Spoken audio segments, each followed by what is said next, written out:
and welcome to a new edition of Books and Cookies Book Talk. Today's video is a silly video because I suddenly started thinking about the worst things that could happen in the life of a bookworm, and so this video was born.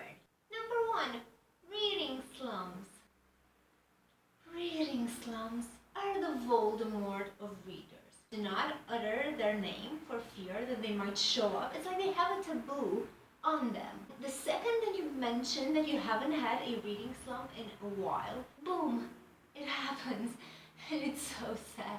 Like when Satan wakes up in the morning and realizes, I haven't done anything that bad in a while, so I'm just gonna fuck up some bookworms.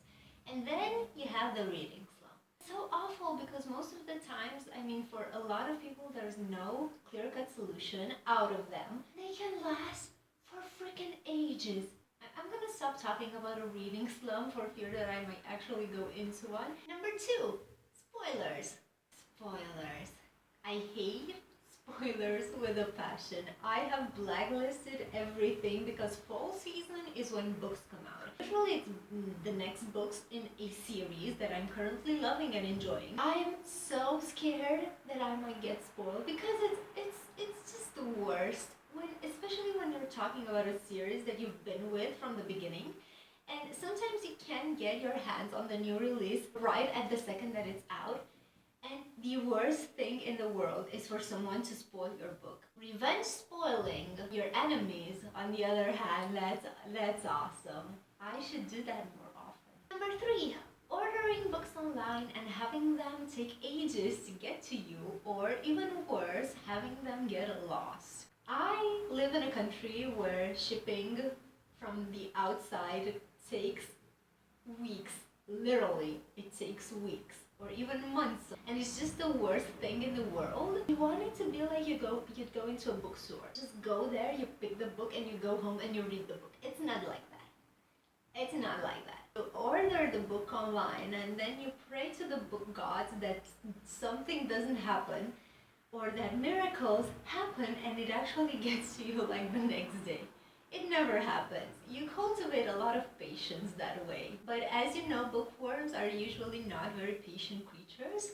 It's hard. Number 4, accidentally damaging your books. I have like 3 or 4 books that I accidentally screwed up. One of them I spilled applesauce on it. The other one I dropped. The third one my dog chewed on the corner.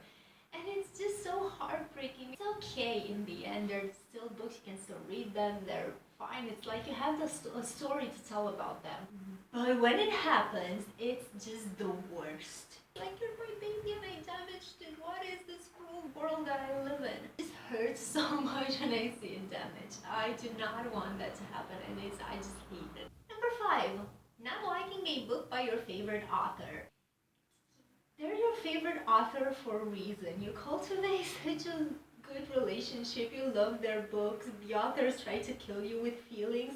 It's fun. It's symbiotic. But then they put out a book that you don't immediately or ever really truly enjoy. And it's just so sad because I trusted in you, but the author is like, well, I can't write all my books the same way. Understandable, but it's just bad for my feelings in general because I want to like all my favorite authors' books. But sometimes it just doesn't happen. It's not natural. Number 6, running out of room on your shelves. I really have to talk about this. It's like a perpetual problem in the bookworm community. You never have enough shelf space. Never. Ever, ever, ever. You just don't. You buy books or you get them because you ordered them online, and they get to your house and you're just so happy. You want to put them all in the shelves, but you don't have any room. And then they end up sadly on the floor next to your bed or your table or your shelves that are so pretty but have no room anymore. Number 7, your favorite character dying. We've all been there. It's like a rite of passage in the bookworm world, but it's never easier because we get attached so easily. And sometimes you just get a gut feeling that something bad is going to happen.